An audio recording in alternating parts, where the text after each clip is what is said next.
Yesterday was the Human Chain event for Julian Assange. So several thousand people came to Parliament, to the Houses of Parliament in London, and formed a human chain. They linked up hands in solidarity with Assange. But this was actually taking place also in Washington, D.C., around the Department of Justice, the DOJ, and in many other cities too, right? So this is really good. You know, I spoke to Assange's wife, Stella, last week.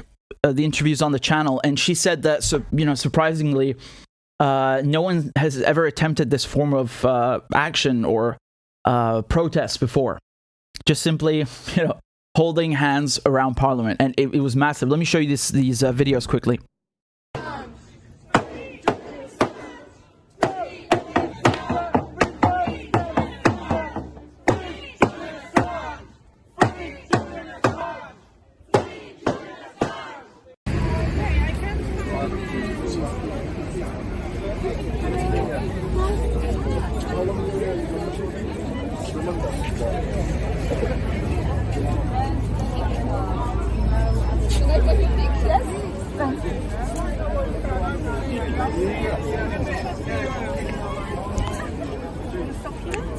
Massive thing.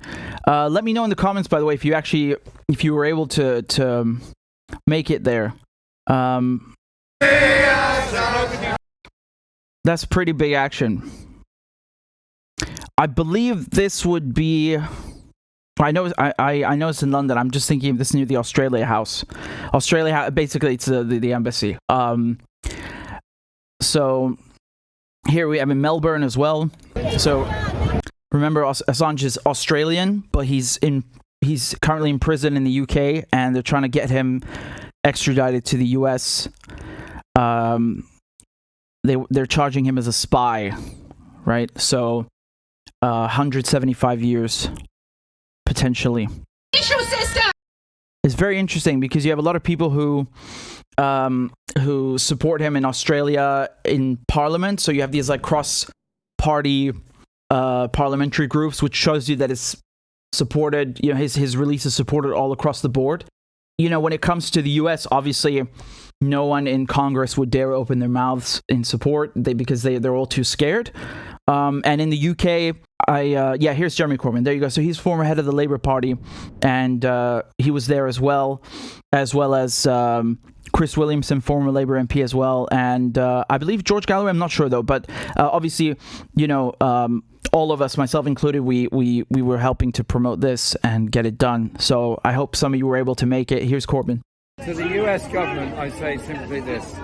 President Biden and your government, you won a presidential election against an extremely intolerant right-wing president.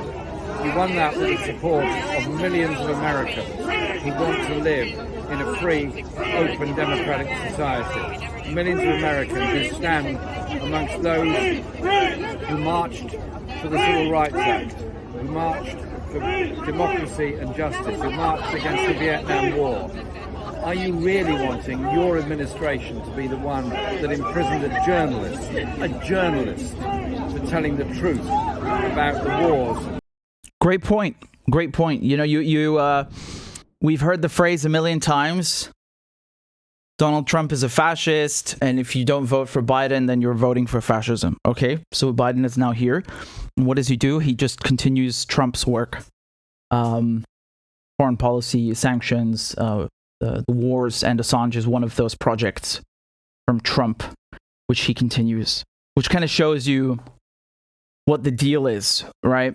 I think it's worth remembering a lot of people in Biden's administration were implicated in these emails.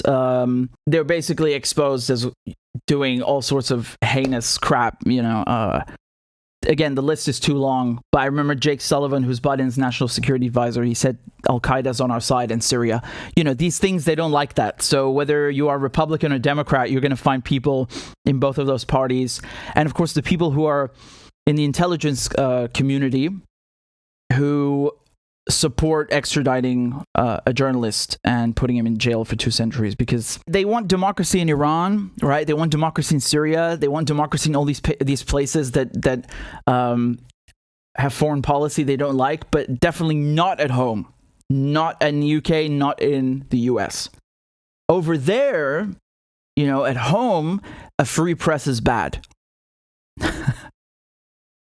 So anyway, I if you were able to make it, please let me know in the comments, and post your photos, your videos, etc. online. This is a brilliant form of protest, and because it's a political trial, it has to be won in the court of public opinion, and it has to be fought like it